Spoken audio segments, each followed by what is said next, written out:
Binigyan nga pala ako mga kakulit ni Tito Ka Dreamers ng sarili kong kwarto sa kanyang ipinapagawang dream house. Kaya naman ngayong araw nga na ito, samahan nyo nga ulit ako na bisitahin ito at syempre para maipakita ko na nga rin sa inyo. So ayan mga kakulit, at samahan nyo nga ulit ako na bisitahin itong ipinapagawang dream house ni Tito Ka Dreamers. At syempre ipapakita ko na nga rin sa inyo mga kakulit yung ibinigay sa akin ni Tito Ka Dreamers na kwarto. Wow! Kaya tara, let's go!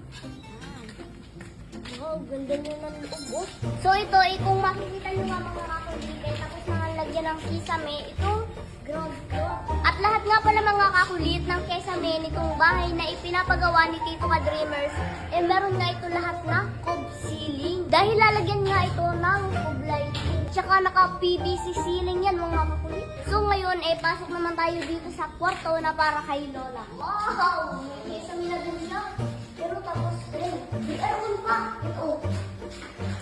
Wow, lamig. Tapos siyempre may CR. Dito naman tayo mga kakulit sa isang kwarto ng aking tita. Sa videographer ni Tito Ka Dreamers. Kung makikita nyo nga mga kakulit, at meron na nga rin siyang kisame. Ito sana mga kakulit, yung master's bedroom ni Tito Ka Dreamers dito sa ground floor na ibinigay niya sa kapatid niya na videographer niya. Kahit naman tayo sa second floor mga kakulit. At kung inyo nga palang makikita mga kakulit, halos puro pintura na nga rin ito. At kakauwi na nga habang mga kakulit ang pipinturahan dito. At ito naman mga kakulit, yung living area dito sa second floor. Mayroon nga din siyang cob ceiling kasi lalagyan nga din niya ng cob lighting. Dito naman tayo sa isang kwarto na para kay Tito Sayon Vlog. Uy, yung ganda! Ang ganda rin yung kanyang ilaw. Yan o. Tapos ito mga kakulit, may sarili na nga rin CR. Wow! Dito naman tayo mga kakulit sa isang kwarto. Wow! Ang ganda! So ito naman mga kakulit, para sa bunsong kapatid naman nila Tito Ka Dreamers. At ito nga pala mga kakulit, bawat kwarto nga pala magkakaiba ang kulay ng loob. Dahil kung ano nga mga kakulit, yung gusto na kulay nung may-ari, iyon nga ang ipapakulay nila. Ito nga pala mga kakulit, yung open below or high ceiling. Tapos may ilalagay nga rin siya na napakagandang chandelier. Tapos ito naman mga kakulit, yung hagdan. So ngayon, dito naman tayo. Yan. Ito nga pala mga kakulit ang kwarto ko. Yun o? Wow! Ganda! Ito yung ibinigay sa akin mga kakulit ni Tito Ka Dreamers. At kung inyo ang makikita mga kakulit, nasa second floor nga ito. At tanaw nga namin ang buong paligid. Katulad ito.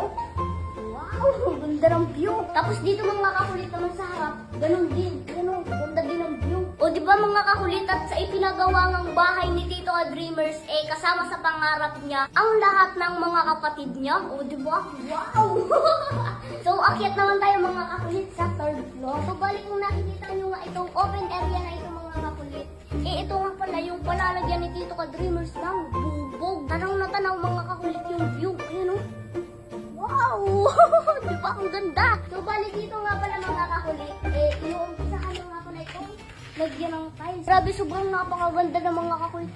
At ito, kung makikita nyo nga mga kakulit, ito nga yung magiging kwarto ng Tito Ka Dreamers dito sa third floor. At napakalawak nga rin ito mga kakulit. At may sarili nga rin itong CR. Tapos closet nga rin siya at kumpleto na talaga. Tapos ito naman mga kakulit, yung kanyang pinaka-dirty kitchen at dining area. Itong third floor mga kakulit, kung ano nga ang meron ng ground floor, meron nga rin itong third floor. Ito naman mga kakulit, yung living area ng third floor na para kay Tito Ka Dreamers. Ang ganda. Tapos dito, ang ganda din ng view.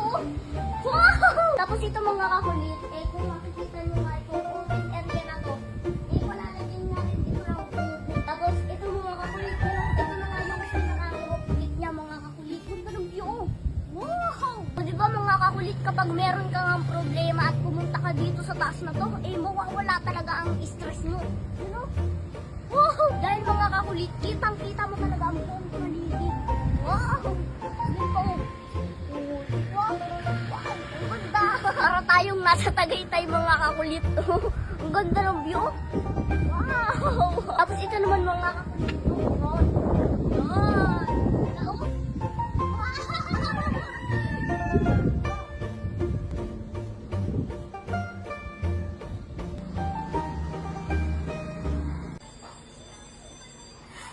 3 tennis pin. Okay, spin ulit. 100. Uy, ang laki nun. 7-2. 450. 100 ulit. 200. Uy, 1,000. Yee. 8-7. Isa pa, 3,000. 400. Yan ang napanalunan ko ngayon. Diba? 21,750. O diba? Dito lang yan sa PhilBest. Kaya ano pang hinihintay mo? Nasa comment section ng link, mag-download at mag-register ka na. Pero syempre, be responsibly na ang larong ito. Bawal sa bata kundi para sa matanda lamang. So ngayon, sa unang 10 tao na magre-register at magdi-deposit sa link na to, mamimili ako ng mabibigyan ko ng bonus. Basta screenshot nyo lang at send nyo sa comment section at doon ako mamimili ng mabibigyan ko ng bonus.